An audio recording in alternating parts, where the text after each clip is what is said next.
Hi, this is Dr. Swapna. In today's session, I'm going to discuss about the definition, significance, and history of aquaculture, which comes under paper title Principles of Aquaculture, Cluster 1.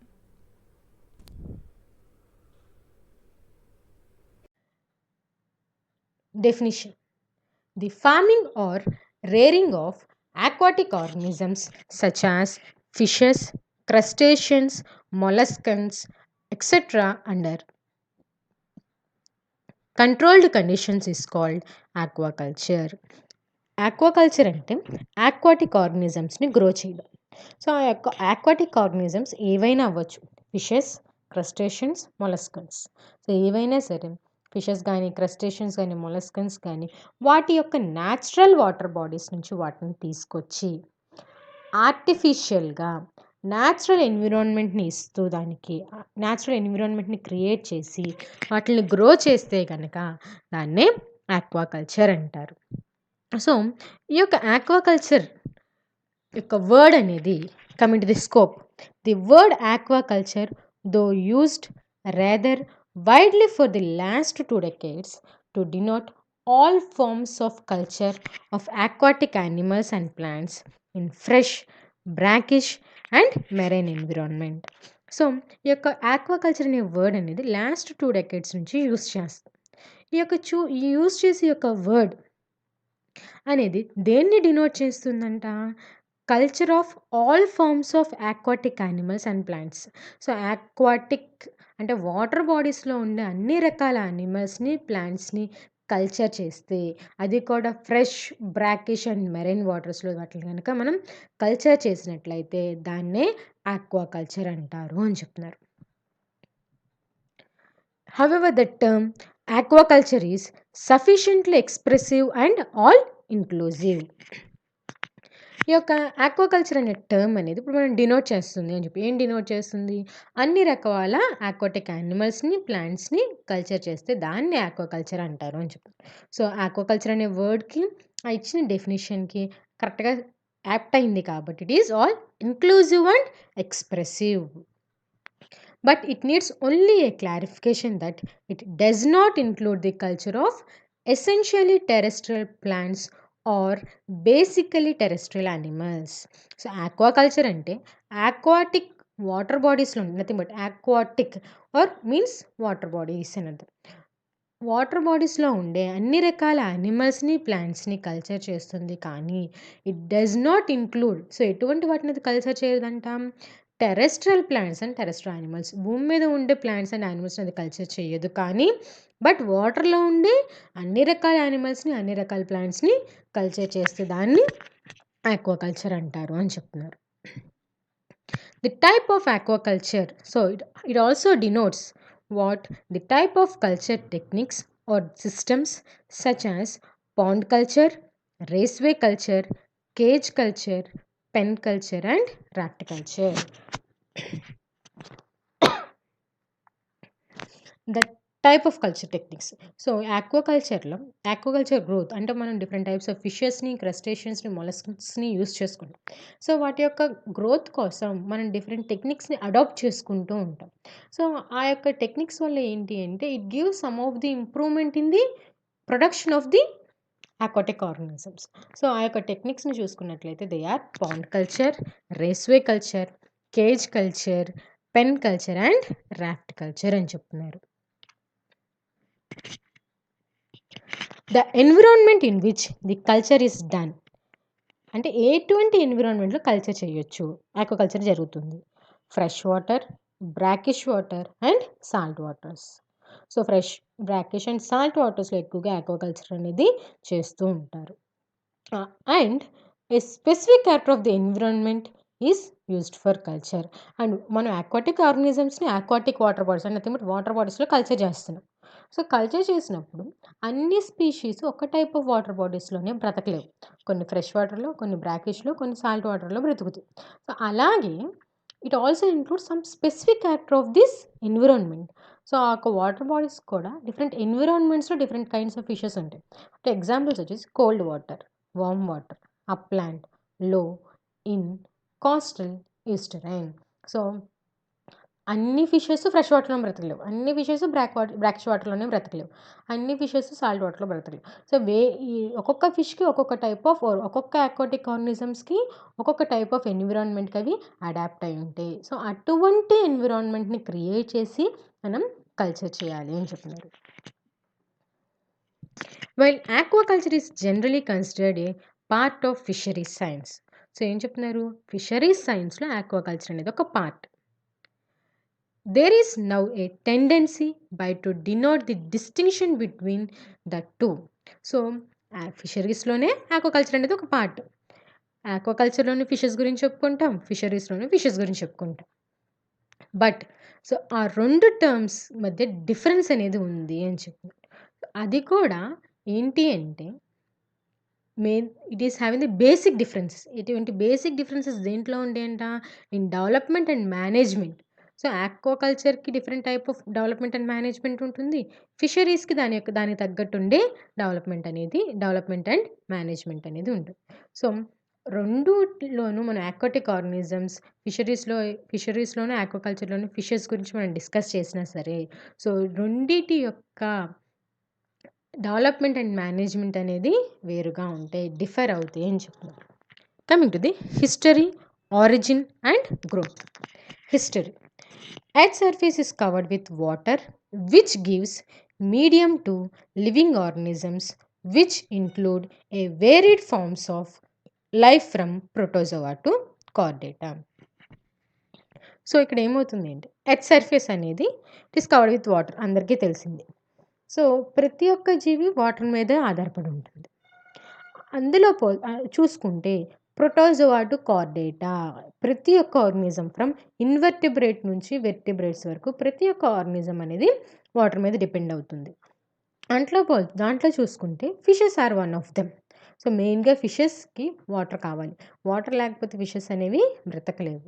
They grow in the water bodies. So they are thriving means growing in water bodies of the universe అని చెప్తున్నారు. Coming to the first fish ponds. So first fish ponds ఎప్పుడు ఉన్నాయి, ఎక్కడ construct చేశారు, ఎలా ఉన్నాయి, ఎవరు construct చేశారు అంటే అబౌట్ 4000 years ago. 4000 years agoనే in the Middle East rivers and belt of Tigris and Euphrates. So 4000 years back rivers of the Middle East దగ్గర and belt of Tigris and Euphrates ఆ రీజియన్స్లో ఇంకా ఫిష్ పాండ్స్ యొక్క construction అనేది start అయింది అని చెప్పి.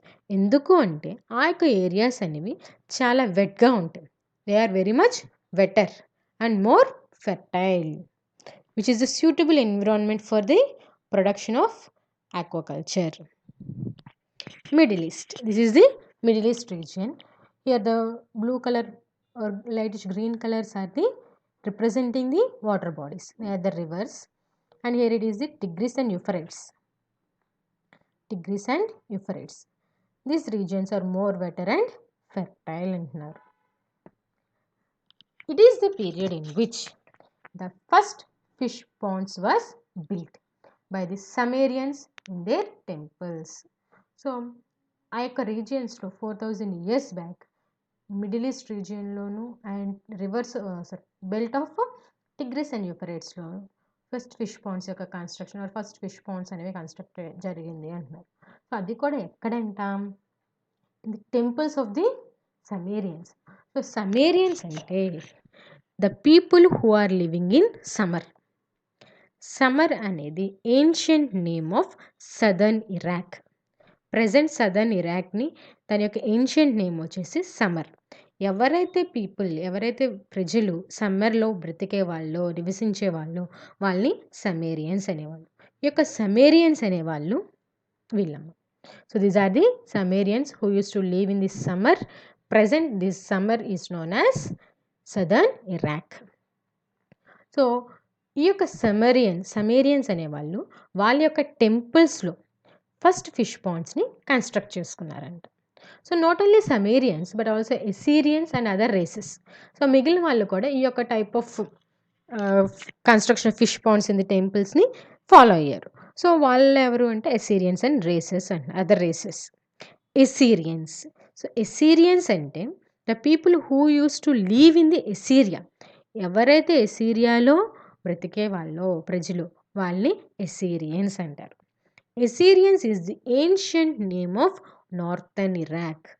ప్రజెంట్ నార్థన్ ఇరాక్ని యొక్క ఏన్షియంట్ నేమ్ వచ్చేసి Assyria. Next, fish culture in Egypt. ఈజిప్ట్లో ఫిష్ కల్చర్ అనేది ఎప్పుడు స్టార్ట్ అయింది? సో అబౌట్ 2500 BCE టైంలోనే ఫిష్ కల్చర్ అనేది స్టార్ట్ అయింది అన్నారు. సో ఎలా స్టార్ట్ అయింది, దానికి ఆధారాలు ఏంటి? జనరల్గా ఈజిప్ట్ వాళ్ళు, ఆ యొక్క ఈజిప్ట్లో ఉన్న వాళ్ళు ఎవరైనా చనిపోతే వాళ్ళ యొక్క శవాల్ని కప్పిపెట్టే ముందు వాళ్ళ ఒక బాక్స్లో పెడతారు. ఆ యొక్క బాక్స్ అనేది it will be in the metallic in nature or in the something a hard surface. ఆ యొక్క హార్డ్ సర్ఫేస్ మీద వాళ్ళ యొక్క కల్చర్ అండ్ హిస్టరీని వాళ్ళు ఎన్గ్రేవ్ చేసేవాళ్ళు.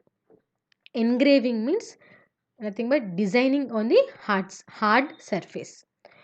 సో అలాగే వాళ్ళ యొక్క ప్రతి ఒక్క ఎవరు చనిపోయినా సరే, పెద్ద పెద్ద రాజులు ఎవరైనా చనిపోయినా సరే, వాళ్ళ యొక్క టాంబ్ అంటే శవపేటిక, దానిపైన వాళ్ళ యొక్క హిస్టరీని దానిపైన వాళ్ళు చెక్ ఉంచేవాళ్ళు. అలాగే 2500 BC టైంలోనే వాళ్ళు ఏం చేసేవాళ్ళంట, ఆర్టిఫిషియల్ ట్యాంక్స్ని కన్స్ట్రక్ట్ చేసి తిలాపియాని గ్రో చేసేవాళ్ళంట. సో ఆ యొక్క హిస్టరీ మొత్తం ఏం చేశారు వాళ్ళు, వాళ్ళ యొక్క టాంబ్స్ పైన వాళ్ళు ఎన్గ్రేవ్ చేసుకున్నారు. So in order to know their culture. So వాళ్ళు 2500 BCలో ఇలా చేసేవాళ్ళు అని ప్రతిదీ వాళ్ళ యొక్క హిస్టరీ అనేది ఎప్పుడు వాళ్ళ యొక్క టాంబ్స్ పైన కానీ, ఈ వాల్స్ పైన కానీ వాళ్ళు చెక్ ఉంచేవాళ్ళు. అండ్ సో దాని యొక్క ఎవిడెన్స్ మీద ఆ యొక్క ఎవిడెన్స్ని తీసుకుని 2500 BCలోనే ఆక్వాకల్చర్ అనేది స్టార్ట్ అయింది అని చెప్తున్నారు. So not only the tilapia, they also used to grow Nile Perch, Mormyrus also. So దీని ఎవిడెన్సెస్ చూసుకుని ఏం చెప్తున్నారు అంటే, Egypt people were the first people or first who use to culture tilapia in the world. So world మొత్తానికి తిలాపియాని culture చేసింది first ఎవరు, or ఆక్వాకల్చర్ని కల్చర్ చేసింది ఫస్ట్ ఎవరు అంటే the Egypt people. So it is the Nile perch, Mormyrus, tilapia, and it is the tilapia. Next, the Romans and fish. The Roman Marcus Terentius Varro 116 to 127 BC, in his book he wrote about 2 kinds of fish ponds. So ఈ Roman Marcus టెరెంటియస్ అనే ఆయన తన యొక్క బుక్లో, తను రాసుకున్న ఒక బుక్లో 2 ఫిష్ పాండ్స్ గురించి ఆయన రిప్రజెంట్ చేశారు. ఏంటి అంటే, ఒకటేమో peasant fish ponds, another one is aristocrats fish ponds. Peasants fish ponds అనేవి దేనికి కన్స్ట్రక్ట్ చేసుకున్నారు వాళ్ళు అంటే, పెజెంట్స్ అంటే పూర్ పీపుల్, వాళ్ళు ఫుడ్ కోసం, ప్రాఫిట్ కోసం కన్స్ట్రక్ట్ చేసుకున్నారు. అండ్ సాల్ట్ వాటర్ పాండ్స్ అనేవి వెల్తీ పీపుల్ ఓన్ చేసుకున్నారు. వెల్తీ ఆరిస్టోక్రాట్స్ అంటే rich people who use to considered as special people. So వాళ్ళు ఏం చేశారు అంటే, వాళ్ళు సాల్ట్ వాటర్ పాండ్స్ని ఓన్ చేసుకున్నారు, కన్స్ట్రక్ట్ చేస్తున్నారు. ఎందుకు అంటే టు ఎంటర్టైన్ ది గెస్ట్. ఎవరైతే వాళ్ళ ఇంటికి గెస్ట్ వచ్చారో వాళ్ళని ఎంటర్టైన్ చేయడానికి వాళ్ళు సాల్ట్ వాటర్ పాండ్స్ని ఓన్ చేసుకున్నారు అని చెప్పారు. సో ఎందుకు ఎంటర్టైన్ చేయడానికి అంటే, గెస్ట్ ఎందుకు చేస్తారు అంటే, ఆ యొక్క రీజియన్స్లో రెడ్ ములెట్ ఫిషెస్ అనేవి ఫేవరెట్ ఫిషెస్. ఎందుకు అంటే ఆ యొక్క ఫిష్ అనేది the red mullet fish which changes the colour during the process of dying. So ఏం చేస్తుందంటే, దాన్ని వాటర్ నుంచి బయటికి తీసుకొచ్చి దాన్ని కుక్కని ఈటింగ్ చేసే ముందు, సో వండి తినే ముందు ఆ యొక్క ఫిష్ అనేది చనిపోతున్న స్టేజ్కి వచ్చేసరికి దాని యొక్క కలర్ అనేది చేంజ్ అయిపోతూ ఉంటుంది, as the colour changes of the dying fish. So దాన్ని చూసి గెస్ట్ అనేవాళ్ళు అడ్మైర్ అయ్యేవాళ్ళు, సో ఎంటర్టైన్ అయ్యేవాళ్ళు. అందుకనే సో ఈ యొక్క ఆరిస్టోక్రాట్స్ అంటే వెల్దీ పీపుల్ అనేవాళ్ళు ఇంకా సాల్ట్ పాండ్స్ని ఓన్ చేసుకుని వాళ్ళ యొక్క గెస్ట్ని ఎంటర్టైన్ చేస్తూ ఉండేవాళ్ళు by showing the red mullets fish while dying before the fish was cooked and eaten.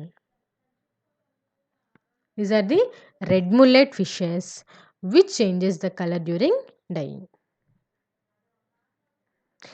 Next, the Chinese fish culture, and the Chinese fish culture has started around 500 BC. So 500 BC టైంలోని ఈ యొక్క Chinese fish culture అనేది start అయింది అని చెప్తున్నారు. So దానికి ఆధారం ఏంటి అంటే ఫ్యాన్లీ. ఫ్యాన్లీ అనే ఆయన ఒక Chinese emperor and he's A politician అని చెప్తారు. సో ఈయన ఏం చేశారంటే తన యొక్క బుక్లో ఆయన ఒక బుక్ రాశారు. ఆ బుక్లో ఆయన classic of fish culture, book పేరు classic of fish culture. In this classic of fish culture book he had cited అంటే హీ హ్యాడ్ రిటర్న్ ఏం చేశారు అంటే his ponds were the sources of his wealth. తన యొక్క పాండ్స్ అనేవి తన యొక్క వెల్త్కి కారణం. దే ఆర్ ది సోర్సెస్, వాటి వల్లే వెల్త్ అనేది వాటి వల్లే మనీ అనేది వస్తుంది అని చెప్పి ఆయన రాశారు అని చెప్తున్నారు. Next, in 1243 AD, Chow Mit of the Sung Dynasty and Heu in 1639 AD described the collection of carp fry from rivers and methods of rearing them in ponds. So in 1243 ADలో చౌమిట్ అనే ఆయన, హ్యూ ఇన్ 1639 ADలో వీళ్ళిద్దరూ వాళ్ళ యొక్క బుక్స్లో వాళ్ళేం describe చేశారు అంటే reverse నుంచి కార్ప్ ఫ్రైని ఎలా కలెక్ట్ చేయాలి, కలెక్ట్ చేసి వాటిని ఎలాగ ఆర్టిఫిషియల్ పాండ్స్లో ఉంచి వాటిని కల్చర్ చేయాలి అనేది వాళ్ళ యొక్క బుక్స్లో వాళ్ళు రాశారు అని చెప్తున్నారు. The earliest form of fish culture was that of common carp, means Cyprinus carpio, a native of China. China యొక్క నేటివ్ స్పీషీస్ వచ్చేసి సిప్రినస్ కార్పియో. ఈ యొక్క సిప్రినస్ కార్పియో అనేది ఫస్ట్ దానికి కల్చర్ అనేది చైనాలో స్టార్ట్ అయింది. అండ్ తర్వాత ఏమైంది అంటే not only in China, the species culture is spread to the several countries. మిగిలిన కంట్రీస్ కూడా ఈ యొక్క కల్చర్ని స్టార్ట్ చేసింది. ఏ కంట్రీస్ అంటే Asia, far east and Europe. So far east Asia, Europe కంట్రీస్లో కూడా ఈ యొక్క సిప్రినస్ కార్పియో కల్చర్ అనేది స్టార్ట్ అయింది అని చెప్తున్నారు. He is the Fan Lei and he wrote the book The Classic of Fish Culture. He is a Chinese politician. He is the Fan Lei. So Cyprinus carpio, the common carp which is used to culture in China. From the 6th century AD, the culture of common carp declined in China. So చైనాలో 6th century AD నుంచి ఈ యొక్క Corp culture అనేది ఆపేశారంట. ఎందుకు అంటే the common name of the carp in Chinese is li. ఈ యొక్క సిప్రినస్ కార్పియో యొక్క కామన్ నేమ్ చైనాలో లీ అని అర్థం. కార్ప్ అంటే లీ అని అర్థం చైనాలో. And also we had listened about the Fan Li. So Fan Li అనే ఆయన చైనీస్ ఎంపరర్ అని చెప్పుకున్నాం. సో ఆయన పేరు కూడా లీ. ఈ యొక్క కార్ప్ యొక్క కామన్ నేమ్ కూడా లీ. సో జనరల్ సొసైటీ యాక్సెప్ట్ చేయలేకపోయింది. ఎందుకు యాక్సెప్ట్ చేయలేకపోయింది అంటే వాళ్ళ యొక్క ఎంపరర్ నేము ఎవరినైతే వీళ్ళు సీక్రెట్గా కొలుస్తారో, సో వాళ్ళకి ఇంపార్టెన్స్ ఇస్తారో, గౌరవిస్తారో ఆ యొక్క ఎంపరర్ నేమ్ లీ. అలాగే ఆ యొక్క ఫిష్ యొక్క నేమ్ కూడా లీ. సో ఆ యొక్క ఎంపరర్ నేమ్ ఉన్న యొక్క ఫిష్ని తినడానికి వాళ్ళు యాక్సెప్ట్ చేయలేకపోయారు అని చెప్తున్నారు. ఎందుకంటే they use to give importance to their emperor. So a search for another species for culture was undertaken, which ended with the Chinese carps like grass carp, scientific name Ctenopharyngodon idella, silver carp, Hypothalamichthys mollitrix, big-headed fish. It is also called as big-headed carp. Scientific name is Eristichthys nobilis, mud carp, Sirhina mollitorella. So here what happened means they declined the culture of common Corp. ఎందుకంటే వాళ్ళ యొక్క emperor name లీ, ఈ యొక్క సిప్రినస్ కార్పియో యొక్క Corp name చైనాలో కూడా లీ అని అర్థం. సో అందుకని వాళ్ళ యొక్క ఎంపరర్ని వాళ్ళు సీక్రెట్గా చూసుకుంటారు కాబట్టి వాళ్ళ యొక్క సిప్రినస్ కార్పియో కల్చర్ని వాళ్ళు డిక్లైన్ చేస్తారు.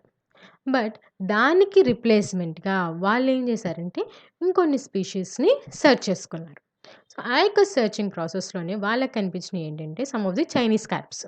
They are grass carp, silver carp, big headed fish and mud carp అని చెప్తున్నారు. ఈ యొక్క ఫిషెస్ అన్నిటిని ఒక పాండ్లో ఉంచి కల్చర్ చేసేవాళ్ళు. So the rearing of these fish species has given rise to polyculture practice. So అన్ని ఫిషెస్ని ఒకే పాండ్లో ఉంచి కల్చర్ చేయడం స్టార్ట్ చేశారు కాబట్టి so it is said to be it has given rise to polyculture practice. These are the Chinese carps, big-headed carp, grass carp, silver carp and black carp. Fish culture in Indo-China. The fish culture was practiced in Indo-China for many centuries, and the system called pen and cage culture of catfishes originated in Cambodia. So ఏం చెప్తున్నారు అంటే Indo చైనాలో ఈ యొక్క fish culture or aqua culture అనేది చాలా centuries back నుంచి start చేశారు. అక్కడే ప్రాక్టీస్ చేస్తున్నారు. ఇంకా ఏమైందంటే కాంబోడియాలో క్యాట్ ఫిషెస్ని కల్చర్ చేయడానికి they use some of the techniques. ఏమేమి టెక్నిక్స్ అంట? Pen culture and cage culture. So it was originated in Cambodia. So కాంబోడియాలో క్యాట్ ఫిషెస్ని pen and cage culture use చేసి కల్చర్ చేయడం స్టార్ట్ చేశారు అని చెప్తున్నారు. ఫస్ట్ స్టార్ట్ చేసింది కాంబోడియాలో. Next aquaculture in India. So ఇండియాలో ఆక్వాకల్చర్ అనేది మెనీ ఇయర్స్ బ్యాక్ ఉన్న ప్రాక్టీసే అంటున్నారు. సో దానికి ఎవిడెన్స్ ఏంటి అంటే ఇట్ కేమ్ ఫ్రమ్ ది కౌటిల్యాస్ అర్థశాస్త్ర. సో కౌటిల్య అనే యొక్క ఆయన is a king who wrote about the culture of fishes in his అర్థశాస్త్ర. మనకి అర్థశాస్త్ర ఇట్ మీన్స్ ఏ బుక్. ఆ యొక్క బుక్లో ఆయన ఆక్వాకల్చర్ ఎలా చేయొచ్చు అంటే ఫిష్ కల్చర్ ఎలా చేయొచ్చు అనేది ఆయన మెన్షన్ చేశారంట. సో మెయిన్గా దేని గురించి మెన్షన్ చేశారు అంటే the secret means of keeping fish in reservoirs. So రిజర్వాయర్స్లో ఫిషెస్ని ఎలా ఉంచవచ్చు అనే ఒక సీక్రెట్ని ఆయన మెన్షన్ చేశారు అని చెప్తున్నారు తన యొక్క బుక్ అర్థశాస్త్రాలో. Next king Someshwara of Chanakya Dynasty described the methods of fattening the fish in ponds. King Someshwara అనే ఒక కింగ్ ఆయన చాణక్య డైనాసిటీలో చేశారు. ఆ యొక్క కింగ్ అని ఆయన తన యొక్క బుక్లో ఆయన ఏం రాశారంట? He wrote the methods of fattening the fish in ponds. So పాండ్స్లో ఉంచి ఫిషెస్ని ఎలాగా ఫ్యాటన్ చేయొచ్చు, ఎలా గ్రో చేయొచ్చు అనే యొక్క మెథడ్స్ని ఆయన యొక్క బుక్లో రాశారు. Next in India collection and transport of carp spawn from rivers and stocking the ponds was developed traditionally in Bengal, Bihar and Orissa by the end of 19th century. ఇంకేం చెప్తానంటే ఇండియాలో రివర్స్ నుంచి కార్ప్ స్పాన్ని ఎలా కలెక్ట్ చేయాలి, ఎలాగ ట్రాన్స్పోర్ట్ చేయాలి అండ్ నెక్స్ట్ వాటిని ఎలాగ పాండ్స్లో స్టాక్ చేయాలి. సో ఈ యొక్క మెథడ్ అనేది బెంగాల్లో స్టార్ట్ అయ్యింది అని చెప్తున్నారు. బెంగాల్, బీహార్, ఒరిస్సాలో. అది కూడా ఎప్పుడు అంటే by the end of the 19th century. అది కూడా వాళ్ళు ఆర్టిఫిషియల్ మెథడ్స్ని కాకుండా ట్రెడిషనల్ మెథడ్స్ని యూజ్ చేసి వాళ్ళు రివర్స్ నుంచి కార్ప్ స్పాన్ని కలెక్ట్ చేయడం, ట్రాన్స్పోర్ట్ చేయడం అండ్ పాండ్స్లో స్టాక్ చేయడం అనేది డెవలప్ చేశారు అని చెప్తున్నారు by the end of the 19th century.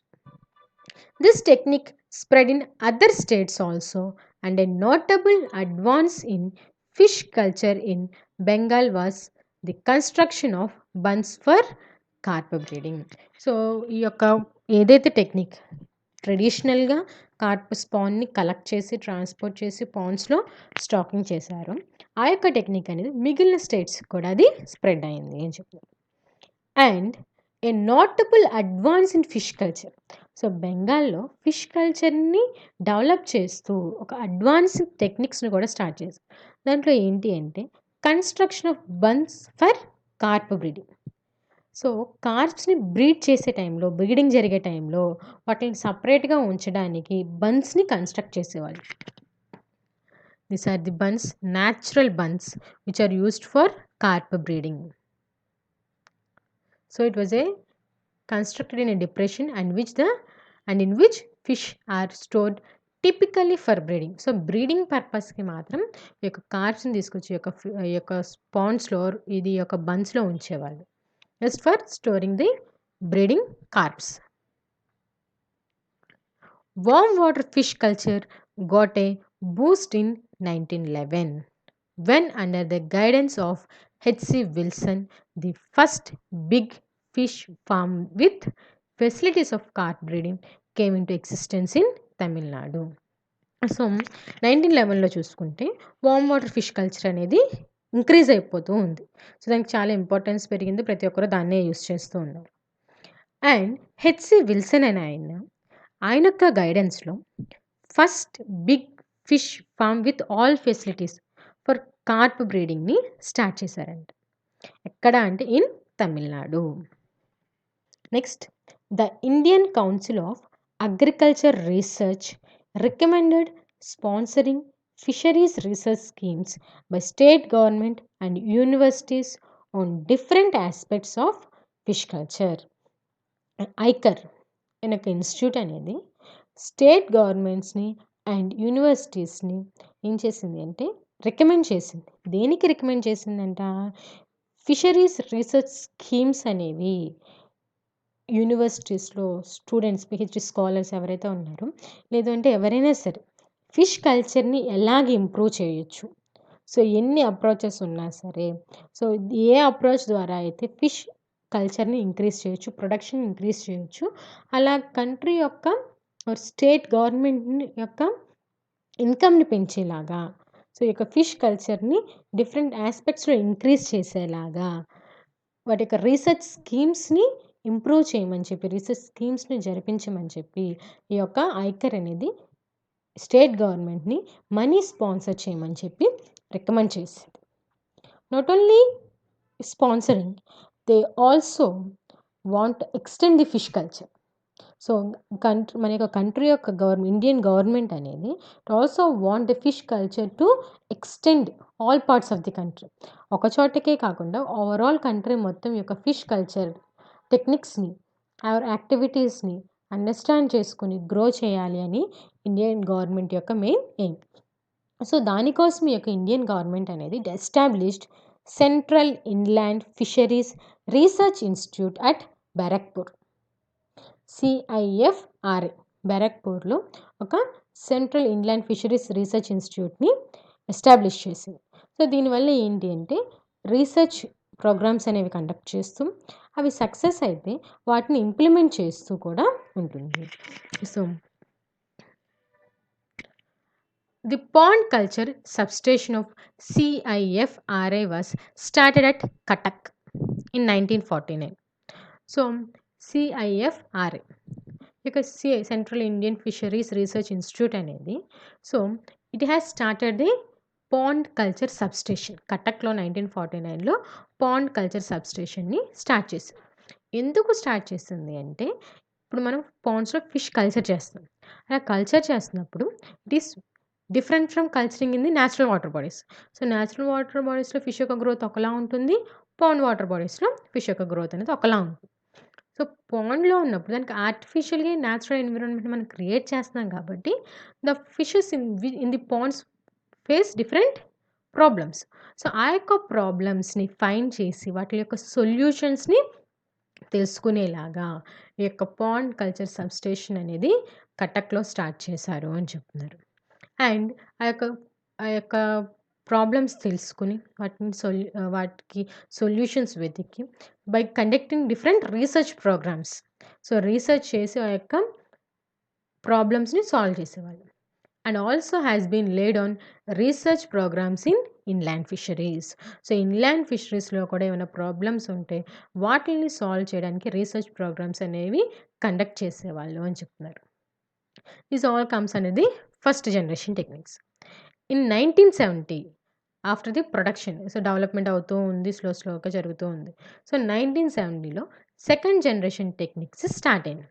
So దాంట్లో ఏంటి అంటే it includes mammalian hormones, steroids, prostaglandin and its analogues to make the cultivated species spawn for seed production. So first జనరేషన్లో మొత్తం పాండ్లో కల్చర్ చేయడము, దాంట్లో ఏమైనా ప్రాబ్లమ్స్ వస్తే సాల్వ్ చేయడము, కల్చర్ టెక్నిక్స్ని ఇంప్రూవ్ చేసుకోవడం. 1970కి వచ్చేసరికి సెకండ్ జనరేషన్ టెక్నిక్స్ అనేవి స్టార్ట్ అయినాయట. దాంట్లో ఏంటి అంటే ఫిష్ని గ్రో చేయడానికి used mammalian hormones, steroids, prostaglandin and its analogues. So ఆర్టిఫిషియల్గా కల్చర్ చేస్తున్నారు కాబట్టి వాటి నుంచి సీడ్ ప్రొడక్షన్, సో కార్ప్ నుంచి కానీ ఏదైనా క్యాట్ ఫిషెస్ నుంచి కానీ సీడ్ని ప్రొడ్యూస్ చేసుకోవడానికి నథింగ్ బట్ ఆర్టిఫిషియల్గా కల్టివేట్ చేసిన స్పీషీస్లో ఏదైనా గ్రోత్ ఎక్కువగా కనిపించింది అంటే వాటి నుంచి సీడ్స్ని ఆర్ స్పాన్ని కలెక్ట్ చేయడానికి ఈ యొక్క మెథడ్స్ని యూజ్ చేసుకునేవాళ్ళు.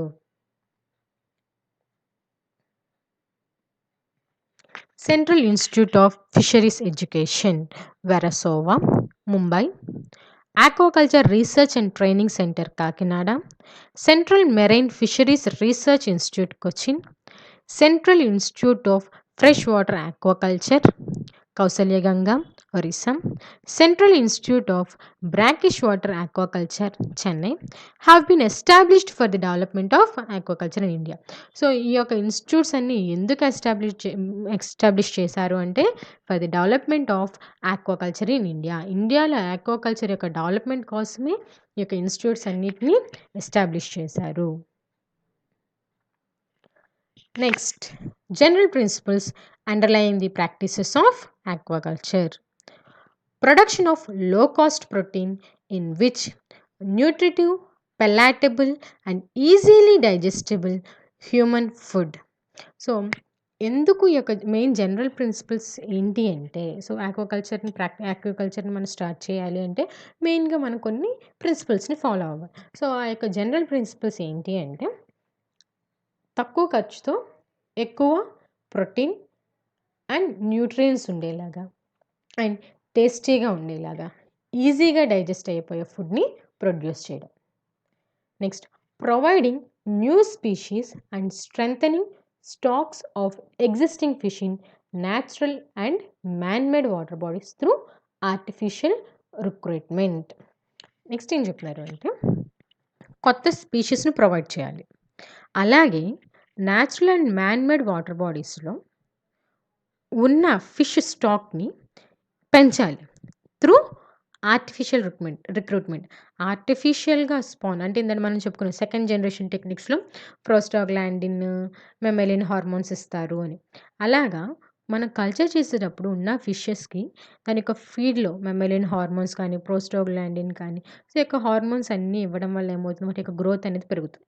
గ్రోత్ పెరిగిన తర్వాత దాని నుంచి రిలీజ్ అయ్యే ఆ యొక్క span nothing but seed production అనేది కలెక్ట్ చేసి న్యాచురల్ బాడీస్లోకి మ్యాన్మేడ్ వాటర్ బాడీస్లోకి రిలీజ్ చేయడం వల్ల ఏమవుతుందంటే ఎగ్జిస్టింగ్ స్టాక్ అనేది ఇంకా స్ట్రెంథెన్ అవుతుంది. Next, production of ornamental fish for aesthetic appeal. So aquarium fishes అని చెప్పుకోవచ్చు. ఆర్నమెంటల్ ఫిషెస్ అనేవి మనం జనరల్గా ఆక్వేరియంస్లో యూజ్ చేసుకుంటాం. ఎందుకు? For the decoration purpose. So it is for aesthetic appeal అంటున్నారు. Effective utilisation of aquatic and land resources. So aquaculture వల్ల మనం ఏం చేస్తున్నాము, అటు ల్యాండ్ని యూస్ చేసుకుంటున్నాము, ఇటు ఆక్వాటిక్ వాటర్ బాడీస్ని యూస్ చేసుకుంటున్నాము. Recycling of organic waste of human and livestock origin. So ఏదైతే వేస్ట్ అనేది హ్యూమన్స్ ప్రొడ్యూస్ చేస్తున్నారు అండ్ ఆల్సో లైఫ్ స్టాక్ అంటే క్యాటిల్స్ కానీ కౌస్ ఏవైనా సరే, సో వాటి యొక్క వేస్ట్ని మొత్తం మనం వేస్ట్గా పడేయకోకుండా ఏం చేస్తున్నాం, రీసైక్లింగ్ చేసి it is given as the fertiliser or food for the aquatic organisms. Next, production of sport fish and support to recreational fishing. ఏం చేస్తారంట, ఇంకా స్పోర్ట్ ఫిషెస్ అండ్ రిక్రియేషన్ ఫిషింగ్ని సపోర్ట్ ఇవ్వాలి అన్నారు. సో స్పాట్ ఫిషెస్ అంటే కొన్ని fishes ఉంటాయి, so ఫాస్ట్గా స్విమ్ చేసేవి లేదు అంటే ఈజీగా క్యాచ్ చేసేవి. సో అటువంటి ఫిషెస్ని ప్రొడ్యూస్ చేయడం వల్ల రిక్రియేషనల్ ఫిషింగ్ అనేది సపోర్టింగ్గా ఉంటుంది అని చెప్పారు. Production of bait fish from commercial and sport fishery. So bait fish అంటే ఫిషింగ్ చేసేటప్పుడు ఎరవేస్తారు. సో ఆ ఎరవేయడానికి కూడా కొన్ని ఫిషెస్ని యూజ్ చేస్తారు. సో అలాగా బెయిట్ ఫిషెస్ని ప్రొడక్షన్ ఇంక్రీజ్ చేసుకోవడం వల్ల కమర్షియల్గా యొక్క ఫిష్ ప్రొడక్షన్ ఇంక్రీజ్ అవుతుంది అండ్ ఆల్సో స్పోర్ట్ ఫిషరీ కూడా వస్తుంది అని చెప్తున్నారు. Next, in aquaculture there are 3 categories of waters. ఏమేంటి? Fresh, salt and brackish. ఆక్వాకల్చర్లో 3 కేటగిరీస్ ఆఫ్ వాటర్ని యూస్ చేసుకుంటాం. దాంట్లో ఫ్రెష్ వాటర్ చూసుకున్నట్లయితే it belongs to the inland areas of A country. Salt water అంటే సీ అండ్ ఓషియన్స్. వీటిలో సెలినిటీస్ చూసుకుంటే fresh వాటర్లో 0 ఉంటుంది, వెరస్ సీస్ అండ్ ఓషన్స్లో నియర్లీ 35 ppt ఉంటుంది అని చెప్పారు. Coming to the brackish water, the brackish water is not salty as salt water, fresh as fresh water. So 2 వాటర్స్కి మధ్యలో ఉంటుంది బ్రాకిష్ వాటర్. దీంట్లో పీపీటీ చూసుకుంటే ఇట్ ఈస్ లెస్ దాన్ 35 అని చెప్తారు. దీంట్లో సెలినిటీ చూసుకుంటే it is about less than 30 ppt. As far as finfish and shellfish, there are concerned, the normal residents of each type of water are said to be stenohaline. So ఇక్కడ ఫిన్ఫిషెస్, షెల్ఫిషెస్, so ఉండే normal water బాడీస్లో ఏమైనా change వచ్చింది అంటే వాటికి తట్టుకున్నాయి అనుకోండి, narrow change వచ్చినా, white change వచ్చినా సరే, సో ఎటువంటి చేంజ్ అయినా సరే దాని యొక్క సెల్నిటీలో ఏ చేంజ్ వచ్చినా సరే అవి తట్టుకుని బ్రతకగలవు అంటే వాటిని యూరిహాలైన్ అంట. చిన్న చేంజ్కి కూడా అవి తట్టుకోలేకపోతున్నాయి. సెల్నిటీలో వేరియేషన్, సెల్నిటీ లెవెల్ ఎగ్జాక్ట్గా 35 ఉండాలి. సో ఆ 35 లేకోకుండా 30కి లేదు అంటే 35 ఇంక్రీజ్ అయినా సరే ఆ యొక్క కొన్ని ఫిషెస్ అనేవి అడాప్ట్ అవ్వలేవు, చనిపోతాయి. సో నారో చేంజెస్ కూడా అవి విత్ స్టాండ్ అవ్వలేకపోతే, బ్రతకలేకపోతే అటువంటి ఫిషెస్ని స్టీనోహాలైన్ అంటారు. Example Corp. Fresh water fishes చూసుకుంటే కార్ప్. సో ఫ్రెష్ వాటర్లో అసలు సెలినిటీ ఉండదు, 0 ఉంటుంది. ఒకవేళ అటువంటి ఫ్రెష్ వాటర్లో కనుక సెలినిటీ అనేది ఇంక్రీజ్ అయింది అంటే this carp cannot withstand in those water bodies, it will die. So అందుకని carp is the example of stenohaline fresh water fish అంటారు. అండ్ సాల్ట్ వాటర్ ఫిష్కి ఎగ్జాంపుల్ చూసుకుంటే స్టీనోహాలైన్ సాల్ట్ వాటర్ ఫిష్కి example వచ్చేసి sardine or a mackerel. And brackish water normally naturally occurs in estuaries, deltas of rivers, lagoons and backwaters. ఈ యొక్క brackish water bodies అయితే, brackish water bodies అనేవి ఎక్కువగా ఎక్కడ ఉంటాయి అంటే brackish water bodies are estuaries, deltas of rivers, lagoons and back waters అని చెప్తున్నారు. సో ఇటువంటి బ్యాక్ వాటర్స్లో దాని యొక్క సెలినిటీ అనేది చేంజ్ అవుతూ ఉంటుంది. It varies between or it fluctuates between 0 to 35 ppt. And the finfish and shellfish that inhabit brackish waters are invariably euryhaline. So ఇందాక చెప్పాను, స్టీనోహాలైన్ అంటే చిన్న చేంజ్ కూడా తట్టుకోలేదు సెలినిటీలో. సో అటువంటి ఫిషెస్ని స్టీనోహాలైన్ ఫిషెస్ అంటారు అని చెప్పాను. అలాగే ఎటువంటి చేంజెస్కైనా, సో సెలినిటీలో వైట్ చేంజెస్, ఎంత వైట్ చేంజ్ వచ్చినా సరే, సెలినిటీ లెవెల్ కంప్లీట్గా తగ్గిపోయినా, కంప్లీట్గా పెరిగిపోయినా సరే అవి బ్రతకగలవు అంటే అటువంటి టైప్ ఆఫ్ ఫిషెస్ని యూరిహాలైన్ ఫిషెస్ అంటారు. ఎగ్జాంపుల్స్ వచ్చేసి mullets, mudskippers, Periophthalmus. And those of crustaceans are several species of penaeids, Penaeus monodon and crab. Example Scylla serrata. So euryhaline fishes వచ్చేసేసి mullets and mudskipper. Whereas క్రస్టేషియన్స్లో చూసుకుంటే Penaeus monodon, Scylla serrata. So it is the mullet fish, it is mudskipper, Penaeus monodon, crab. And there are finfish and shellfish which spend different phases of their lives in sea, estuaries and freshwater streams. Such animals are either anadromous or catadromous. So చాలా ఫిన్ఫిషెస్, షెల్ఫిషెస్ ఉన్నాయి. So అవి ఏం చేస్తాయి అంటే సీలో different faces different ఫేజెస్కి వెళ్ళి దాని యొక్క life అనేది లీడ్ చేస్తూ ఉంటుంది. ఈస్ట్రస్లో కానీ ఫ్రెష్ వాటర్లో కానీ ఎలా అయినా సరే. సో కొన్ని ఫిషెస్ వచ్చేసి సీ నుంచి ఫ్రెష్ వాటర్కి వెళ్తాయి, ఫ్రెష్ వాటర్ నుంచి సీకి వెళ్తాయి. సో మైగ్రేషన్ జరుపుకుంటూ ఉంటాయి. సో అటువంటి టైప్ ఆఫ్ యానిమల్స్ని ఏమంటారు అంటే అనైడ్రమస్ ఆర్ కటెడ్రమస్ అంటారు. అనైడ్రమస్ ఫిషెస్ వచ్చేసి so here we can say as anadromous migration. Example we can take as salmon fish. Example, salmons. Catadromous fishes shows the opposite kind of the life cycle as in eel. They migrate river to sea for breeding. So catadromous migration అనేది it is complete opposite migration to anadromous. So దీంట్లో ఏమవుతుందంటే eel fishes example తీసుకున్నట్లయితే ఈ యొక్క fishes అనేవి river నుంచి సీకి వెళ్తాయి breeding పర్పస్కి. సో ఇటువంటి టైప్ ఆఫ్ మైగ్రేషన్ని catadromous migration అంటారు. And these are the general principles underlying the practices of fish culture or aquaculture.